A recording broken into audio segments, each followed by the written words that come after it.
আল্লাহ রাব্বুল আলামিন বলেন, ফি কুলুবিহিম মারাদুন ফাযাদাহুমুল্লাহু মারাদা ওয়ালাহুম আযাবুন আলীমুম বিমা কানু ইয়াকযিবুন। আল্লাহু আকবার বলেন। 2 নম্বর সূরা আল বাকারা 10 নম্বর আয়াত। কত নম্বর আয়াত সবাই বলেন? 10 নম্বর আয়াত। আল্লাহ বলেন তাদের অন্তরের ভিতরে রয়েছে ব্যাধি, আল্লাহ সেই ব্যাধিকে আরো বাড়িয়ে দেন, আর তাদের জন্য রয়েছে বড় আযাব, সবচাইতে কঠিন আযাব। কারণ তারা মিথ্যা কথা বলতো। এই মিথ্যা কথা কারা বলতো? মুনাফিকরা বলতো। কারা বলতো? বর্তমান সমাজে মিথ্যা কথা বলার লোক কম না বেশি? ইবাদতে স্বাদ বা মজা লাভের উপায়গুলো কি? 1 নম্বর উপায় হচ্ছে অন্তরের রোগগুলো দূর করা। কিসের রোগগুলো? অন্তরের রোগগুলো, মনের রোগগুলো, কলবের রোগগুলো দূর করা। দুনিয়াবি রোগের কারণে যেইভাবে আমার আপনার জিহ্বায় কোনো স্বাদ থাকে না, মজা লাগে না, যত ভালোই গোশত হোক না কেন আমার কাছে সেটা তিতা তিতা লাগে, ঠিক কিনা বলেন?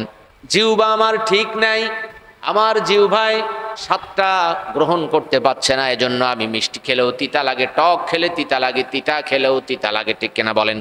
দুনিয়ার রোগ ব্যাধির কারণে যেমন কোনো খাবারে আপনি স্বাদ পান না, ঠিক তেমনি ভাবে আমার অন্তরে কিছু রোগ আছে, আমার মনের ভিতরে কিছু রোগ আমি পুষে রাখি। বাইরের রোগ তো মানুষকে দেখানো যায়, কিন্তু মনের রোগ তো দেখানো যায় না।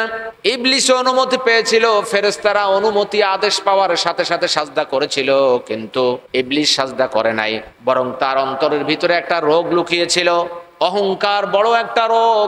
পৃথিবীর প্রথম গুনাহ হলো এই অহংকার দিয়ে। সে বলল আনা খায়রুম মিনহু, আমি তার চাইতে শ্রেষ্ঠ।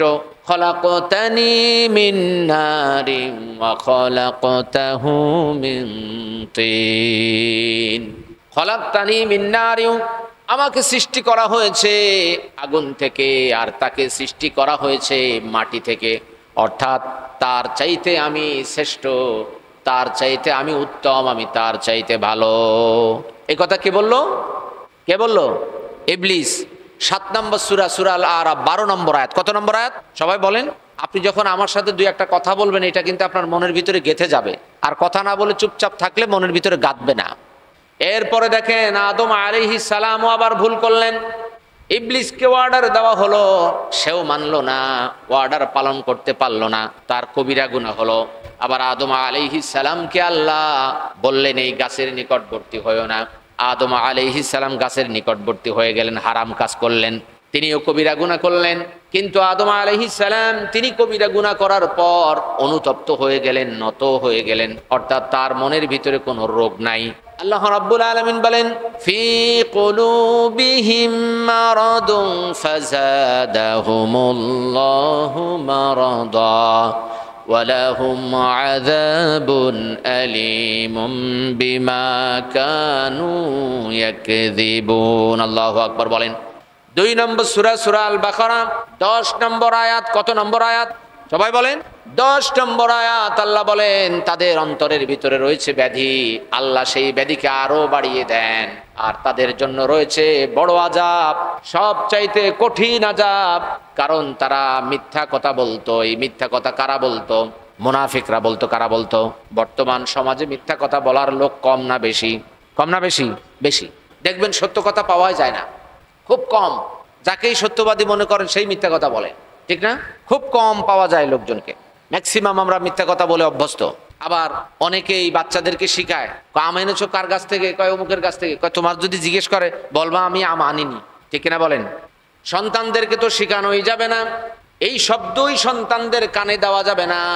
তারা যদি কোনো ভুল করে আপনি বলবেন তুমি ভুল করেছো, মিথ্যা কথা বলেছো, এই কথাও বলবেন না। অর্থাৎ তাদের কেমন ভাবে প্রশিক্ষণ দিবেন তারা যেন মিথ্যা কি জিনিস সেটাই বুঝতে না পারে, এবং শিক্ষা দিবেন যে তুমি যদি সত্য কথা বলো সব জায়গায় সবাই তোমাকে ছাড় দিয়ে দিবে। তুমি যত ভুলই করো না কেন, তুমি যদি বলো ভুলটা আমি করেছি, আই এম সরি, কেউ তোমাকে কিছু বলবে না। মায়ের সাথে ভুল করেছো, তুমি বলো এই কাজটা আমি করেছি, আমি সরি, দুঃখিত। বাবার কাছে ভুল করেছো, বলো আব্বা তোমার পকেট থেকে আমি 10 টাকা নিয়েছি, আই এম সরি। দেখবা তোমার বাবাও তোমাকে কিছু বলবে না। এই শিক্ষাটা সন্তানদেরকে শুরুতেই শিখিয়ে দিতে হবে। শয়তানের মনের ভিতরে ছিল অহংকার, রোগ ছিল। সেই রোগ ব্যাধি আমাদের অন্তরেও আছে, অহংকার আছে, হিংসা আছে, মিথ্যা আছে, গীবত আছে, সব কিছু আছে। নবী সাল্লাল্লাহু আলাইহি ওয়াসাল্লাম বলেন, আয়াতুল মুনাফিকি সালাস, ইযা হাদ্দাসা কাযাবা ওয়া ইযা ওয়া'আদা আখলাফা ওয়া ইযা তুমিনা খান। মুনাফিকের আলামত হলো তিনটি। কয়টি? তিনটি আলামত। আরো অনেক আলামত আছে। কোরআন এবং হাদিসের দৃষ্টিকোণ থেকে 20-এর অধিক আলামত রয়েছে। একই হাদিসে রাসূলুল্লাহ সাল্লাল্লাহু আলাইহি ওয়াসাল্লাম 3-এর কথা বলেছেন, অর্থাৎ যাকে লক্ষ্য করে বলেছিলেন তার ভিতরে হয়তোবা এই 3টা আলামত ছিল। 1 নম্বর আলামত হলো যখন কথা বলে মিথ্যা কথা বলে। কি বলে? ইদা হাদ্দাসা কাযাবা, কথা বললেই মিথ্যা বলে। ওয়া ইদা ওয়া'আদা আখলাফা, যখন ওয়াদা করে তখন বরখেলাপ করে। বলে তোমার টাকা আমি সন্ধ্যাবেলা দেব, আসলে সন্ধ্যাবেলা সেও জানে দেবে না। এরকম কত সন্ধ্যা চলে যায়, টাকা আর দেয় না, ওয়াদা করলে বরখেলাপ করে। ওয়া ইদা তুমিনা খান, আমানত রাখলে খেয়ানত করে। একজনের কাছে আপনি 50,000 টাকা দিলেন, চাচা এই টাকাটা আপনার কাছে রাখেন।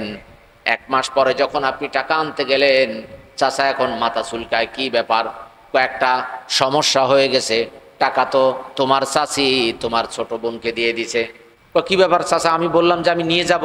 তা বলছে একটু ভুল হয়ে গেছে, 2 দিন পরে তুমি পাবা। দেখা যাচ্ছে আর 2 দিনই আসে না। এবার কেস দেওয়া লাগে, থানায় যাওয়া লাগে, বিভিন্ন জায়গায় বিচার আচার সালিশ করে করে আজকে দেয় 1000, কালকে দেয় 500, তারপরের দিন দেয় 2000, তারপরের দিন দেয় 100। এমন করতে করতে চাচা মারা গিয়েছে, টাকা কিন্তু এখনো শোধ হয় নাই। ছেলেরা কয় আল্লাহর রাস্তায় আমাদেরকে মাফ করে দেন, দেওয়ার কোনো ক্ষমতা নাই। আল্লাহর রাসূল সাল্লাল্লাহু আলাইহি ওয়াসাল্লাম 1500 বছর আগে তিনি জানিয়ে দিয়ে গিয়েছেন, এটাও একটা মুনাফিকের আলামত যে আমানত রাখলে তারা সেই আমানতের কি করে? খেয়ানত করে। সম্পদের আমানত আছে, টাকা পয়সার আমানত আছে। আমানতের অনেক ব্যাখ্যা। একজনের কাছে একটা কথা বললেন, কথারও আমানত আছে, ঠিক কিনা বলেন? আপনি বললেন আমার কাছে যে হুজুর আপনার ওই মুসল্লিটা একটু মদ খায়, গাঁজা খায়। এবার হুজুর মসজিদের মাইকে তার নাম বলে দিছে, কয় আমার ওই মুসল্লি বলছে ও মুখে গাঁজা খায়, মদ খায়। আসলে সেই কথাটা কি ছিল? আমানত কি ছিল? দেখবেন দেশ গ্রামে অনেক মহিলা আছে, আপনি যদি কোনো কথা গ্রামে ভাইরাল করতে চান তাহলে একজন মহিলার কানে বলে দিবেন যে বউ তোমাকে একটা কথা বলবো, এই কথা তুমি কাউকে বলবে না। দেখবেন ওই মহিলা আরেকজনকে বলবে আপা তোমাকে একটা কথা বলছে, এই কথা তুমি কাউকে বলবে না। কেউ কাউকে বলে না, কিন্তু পুরো গ্রাম ওই কথা হয়ে যায়, ঠিক কিনা বলেন?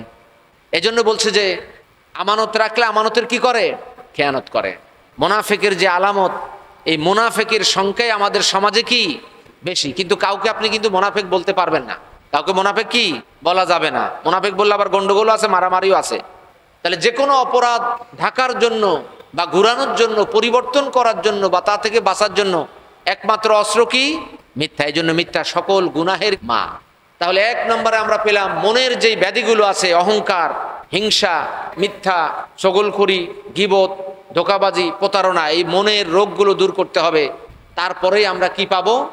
ইবাদতের স্বাদ পাবো, মজা পাবো। সহিহ মুসলিম 34 নম্বর হাদিস। কত নম্বর হাদিস? ذاق طعم الإيمان من رضي بالله ربا وبالإسلام دينا وبمحمد رسولا। নবী সাল্লাল্লাহু আলাইহি ওয়াসাল্লাম বলেন, সেই ব্যক্তি ইমানের স্বাদ লাভ করে, ইমানের মজা পায়।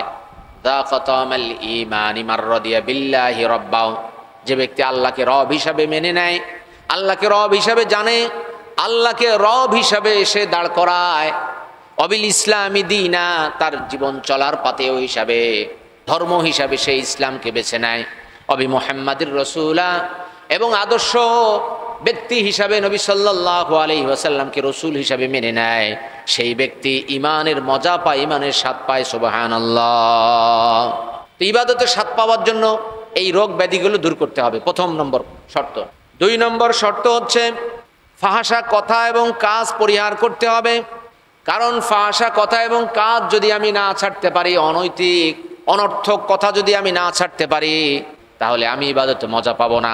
অনেক সময় দেখবেন মানুষ সালাত নিয়ে ভুলভাল মন্তব্য করে না? অনেকে বলে চাচা সালাতে আসেন, নামাজ পড়ে কয়জন ধনী হয়েছে বলো দিন? বলে কি না? বলে চাচা সালাতে আসেন, নামাজ পড়ে কি লাভ? ওই যে দেখো আমাদের মুন্সি, আমার চাচাতো ভাই মুন্সি, সে সালাত আদায় করে, নামাজ পড়ে, কিন্তু দুনিয়ার অপকর্ম সে করে বেড়ায়। সে অপকর্ম করে, এই জন্য কি আপনি নামাজ পড়বেন না?